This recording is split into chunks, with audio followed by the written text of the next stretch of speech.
Our full title is St Peter's, Bolton Moors, and as all of you who live locally will know, it's all moors all the way around. The only flat direction out of Bolton is south towards Manchester, but that will become obvious to you when you get to the roof. The bells in this tower date from the 1600s, or used to. They were a mismatch of 5 bells from Bagley and 3 bells of Rudall's. So Bagley's bells were cast in 1699. In 1974, this church on this site was built in 1872 and consecrated. The previous church was a medieval style church, and there's a little photograph on one of our walls there, a little plaque. So it was a low church, something similar to St Mary's at Dean if you've ever been there. And as the population of the town grew, the church wardens tried to alter the original church and put some galleries in, but the foundations couldn't take it and the whole building started to collapse. So in 1870 they decided they would build themselves a fine new one. So of course this was built when cotton was king. So it had a number of very rich local businessmen as benefactors, and Peter Ormerod being one of them, to whom the Lady Chapel downstairs is dedicated to. So this is why you've got such a vast church on the end of Churchgate for you. So originally the ring of bells was 8. As I say, they came from the medieval church, being 5 from one manufacturer and 3 from another. By the time it got to 1974, the old frame that they were sat in was starting to show signs of fair wear and tear. And there was a church on Dean Road, which is called the Saviour. I don't know if any of you are local will remember the Church of the Saviour on Dean Road. Yeah. But they had a fine ring of 8 bells made by tailors of Loughborough. So we asked very nicely, could we have that ring of 8 bells? And it was agreed that they could come to this church.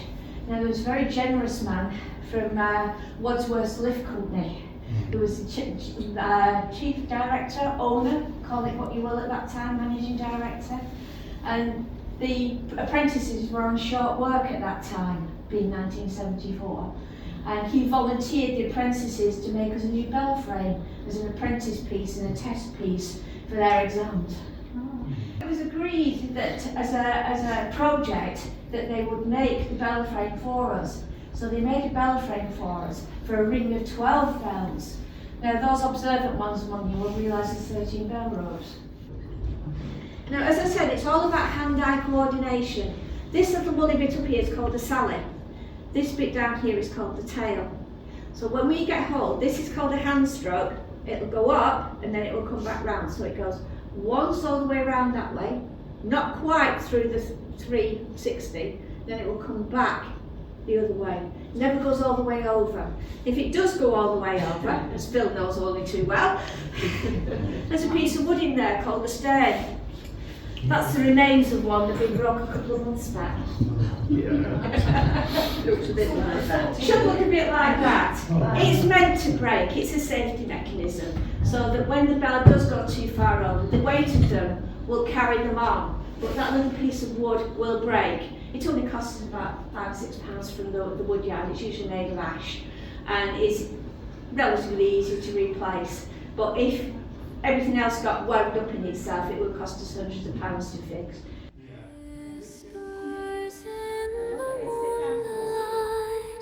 Secrets untold, a symphony of stars, a story to unfold, breathing in the silence, melodies of the night, guided by the shadows, dancing in the moonlight.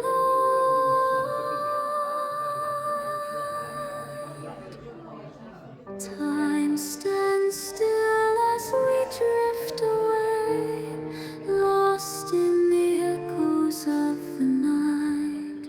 We gently sway, a fragile voice, like a gentle breeze, taking us to places only the heart can seize.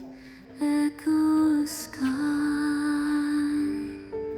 echoes of the night, a sweet lullaby, melting the moon and the stars in the sky, in this ethereal world where dreams come alive. Listen.